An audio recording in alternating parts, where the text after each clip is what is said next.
The Smithsonian Faculty Fellowship program represents a rewarding academic professional development opportunity for faculty at Montgomery College. The fellowships are a product of a unique collaboration between Montgomery College and the Smithsonian Center for Learning and Digital Access. It's the first of its kind between the Smithsonian Institution and a community college.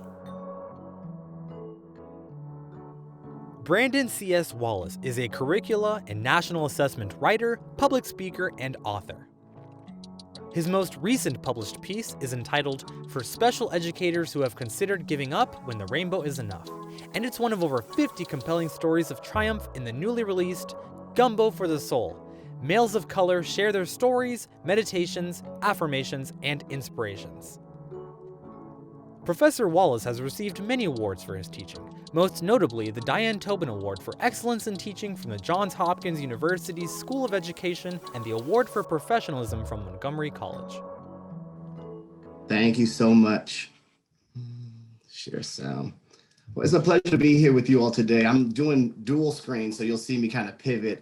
Thank you so much for so many colleagues, family, friends, I like to call you all, for showing up. I'm excited about today's presentation, primarily because you get a chance to see what our students are doing specifically in the School of Education. And so that makes me thrilled and enamored to be here with you all today. The title of this presentation is Student Teachers in the West, Supporting Learners in the East, Creating Culturally Responsive Lessons for Students in the United Arab Emirates About Climate Change. So we're in Maryland now, but hold on to your seats because we're going to fly you out to the United Arab Emirates in a little bit. So our agenda, I'm going to talk a little bit about how I came up with this idea, some pivotal stakeholders that really kind of codified the resources that I needed to get this thing done. The idea of the project, some resources, outputs and outcomes, and I got a special treat for you all towards the end of this thing.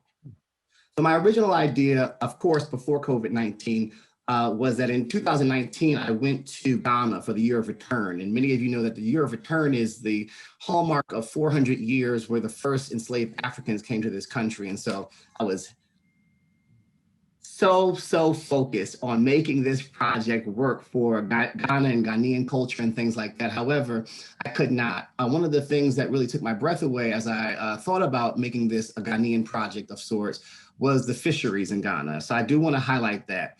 Global warming has impacted the fisheries of Ghana to, as you can see, the boats, the fisher boats, if you will, they're not even in the sea because there are no more fish. And so we do have a huge problem in Ghana. I really wanted to do this project there. However, it just couldn't work out. It just could not work out. And so I thought about where else I had been in the world. And so I thought back to 2015 when I took a trip to Dubai. Had a phenomenal time, met some amazing people. And I knew that global warming, I knew that United Arab Emirates was already such a dynamic, changing place. And so I turned and pivoted to the Persian Gulf. And I decided to look at Dubai a little bit more deeper, if you will. And so as you can see, the top picture shows Dubai in 2000, and the bottom picture shows Dubai in 2019. Absolutely massive growth, absolutely massive environmental changes. And so I wanted to explore that with my students. I wanted to use Education 101 as a primary course in which this project was going to happen, primarily because Education 101 has a course outcome that is specific to comparing and contrasting global education practices. And so it nested perfectly in the course.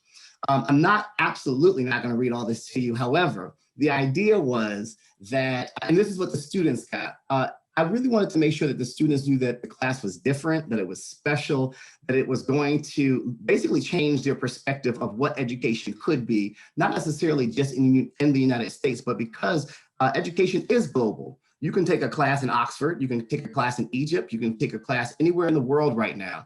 And so I really wanted to impress upon my students that this was an opportunity for them to really explore and think thoughtfully about how to support other students all over the globe.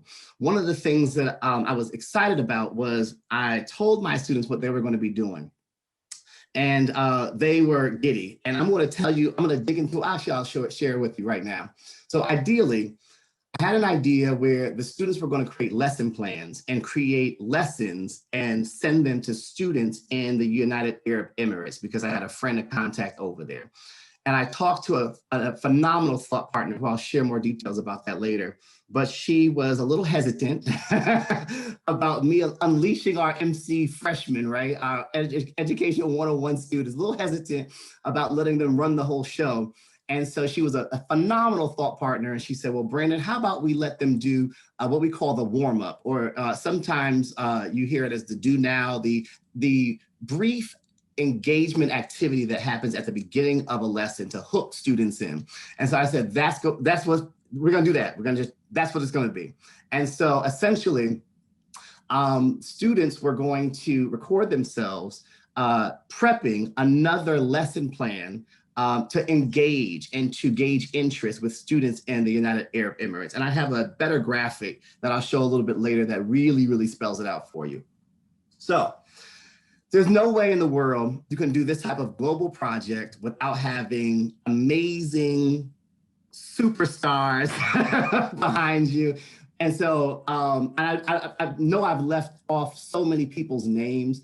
However, I definitely have to give a shout out to Rebecca Fenton from Smithsonian, Philippa, who you saw. She's been amazing. Eric Benjamin, Tracy Smith-Bryant, Jennifer Bowden, who actually provided our students, our Montgomery College students. She's the director of Education World Affairs Council of Dallas-Fort Worth. And she was actually the person who gave our students the lesson plans by which they were giving the engagement, the first 5 minutes of a lesson opener. Denise, Sarah, Mimi, been extraordinary superstars in this whole process, and so many others. That is a picture of me and Zenani Fogg. Zenani Fogg is the vice principal of the school in the United Arab Emirates. It's the Emiratis National School in Al Kamina, and she helps run that school. She's been my friend for many, many years. And when I say the time difference for us to plan this was so real, y'all, it was so real. So I was waking up at like 4 o'clock in the morning to catch her time. So it was a lot of robust planning, but we pulled it off. Had many resources from the Smithsonian. My colleagues have already talked about the Learning Lab and how amazingly supportive and how amazingly rich a lot of the opportunities of students learning. And so my students were learning from the Learning Lab. They were getting external resources from Jennifer Bowden and so many other people who really try to pull this thing together for us. And so we're excited about that. This is an example of one of the lessons that we use in order to create the lesson plan openers that my students shared with the students in United Arab Emirates. This is a picture from 2 years ago, maybe 3 years ago now, when this phenomenal educator of mine, Phyllis Lerner, who taught me at Johns Hopkins University when I was getting my master's. I always have amazing, phenomenal phenoms come in and share with my students. And so she was the one that slapped my hand and said, you are not going to have them teach a whole lesson to these kids. So she's always been a phenomenal thought partner. And I'm sure some of you probably recognize some of those students from Montgomery College. But this is a bird's eye, high level overview of what the project is. The simple cycle. So Montgomery College students explored the Learning Lab, then they explored lesson plans, then they developed those little 3 to 5 minute videos that opened the lesson, and then the MC students recorded them. We sent them to students in United Arab Emirates, and the students over in United Arab Emirates were able to watch our Montgomery College students help to open the lessons of learning specific to climate change and global warming in the United Arab Emirates. So what do we know about students turning into teachers? We know that when learners shift from being students as recipients to being productive teachers, there's a stickiness that comes with the content. They learn it more, they learn it deeper. We also know that students who become teachers of their own learning tend to engage, self-assess, self-evaluate, self-regulate, a whole bunch of other things like that. And last but not least, we also learn that when learners shift from being students as recipients to being productive teachers, it is likely that they need to understand the material at a deeper level. Now, I did that twice, primarily because I really wanted to underscore the second clause of this entire piece of resource, where it says, without understanding the underlying concept, a focus on memorization does not always result in understanding. And so we're removing the barriers of understanding. I wanted to highlight that, especially as we kind of go into what does global education look like, and what must we start doing for our students, for them to really start getting into those, what Dr. Pollard always says, those critical skills, those power skills, critical thinking and things like that. This also dovetails well with universal design for learning. As we think about multiple means of representation, multiple means of action and expression, multiple means of engagement, this is a perfect way to engage students in multiple means of action and expression. They can show you what they know without the 1, 2, 3, 4 ABCD test. And so I wanted my students to show me all the things that we had learned in Education 101, universal design for learning, classroom management, instruction, curricula, assessment. So we brought it all together in these brief video vignettes. And so this is the reason why I was going so fast. This is the meat of the presentation. Because no one can do this better than our MC students. And so watch them. I pulled together a brief compilation video that I'd love to share with you today.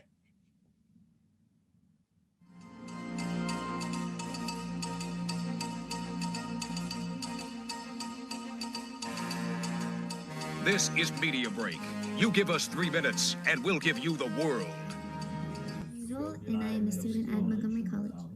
It is really nice to meet you all. My name is Catherine, and in today's experiment, you will be separating salt from a saltwater mixture with the purpose of producing fresh, clean water. Marhaban. Hello everyone, my name is Chris Segovia from Montgomery College, and today I'll be engaging with you all on a topic that is very important, and it is something that is very essential for our lives, something that I hope we have all used before. And in this cup, I have that special something. It is a liquid, and I want everyone to think about what is in this cup. Now, if you guessed water, you're absolutely correct. And water is the most important substance on the planet because water plays many roles in our everyday lives. Water pollution is caused by trash that we throw in, like plastic water bottles and plastic bags, which are affecting our marine life, like fishes, dolphins, anything that lives in the ocean. Global and warming. So from that, we can conclude that we're dealing with something that impacts every single person on the planet Earth. A gradual increase in the overall temperature of the Earth's atmosphere, generally attributed to the greenhouse effect caused by increased levels of carbon dioxide, chlorofluorocarbons, and other pollutants. The cause of water scarcity vary. Okay, so one cause could be a large population in small nations, countries, or cities, which keeps them in high demand. High demand. And there's many more videos, but for the purposes of this presentation, I'm going to stop. I know I'm running out of time, probably ran out of time by now, but I definitely wanted to show you this. Now, I don't only have Montgomery College angels. If you know me, you know I call my students my angels. I not only have Montgomery College students angels, but now these are the students in the United Arab Emirates who are watching my angels teach the angels. So it's so meta, it's so colorful, it's so like right up my alley. And so, and I really want to impress upon all of us to remember, these are our students. These are our Montgomery College students teaching students in the United Arab Emirates at Al Kamina Emirates National School. And so you're teaching them, I'm teaching them. They are going to be the best, most phenomenal new generation of educators you've ever seen in your life. And so I'm excited about that. I know I'm going to get beat up for, and that's the presentation. Thank you so much. I really appreciate you. I know I went over time, but I really appreciate your attention, and I'm so proud of my students. You have no idea.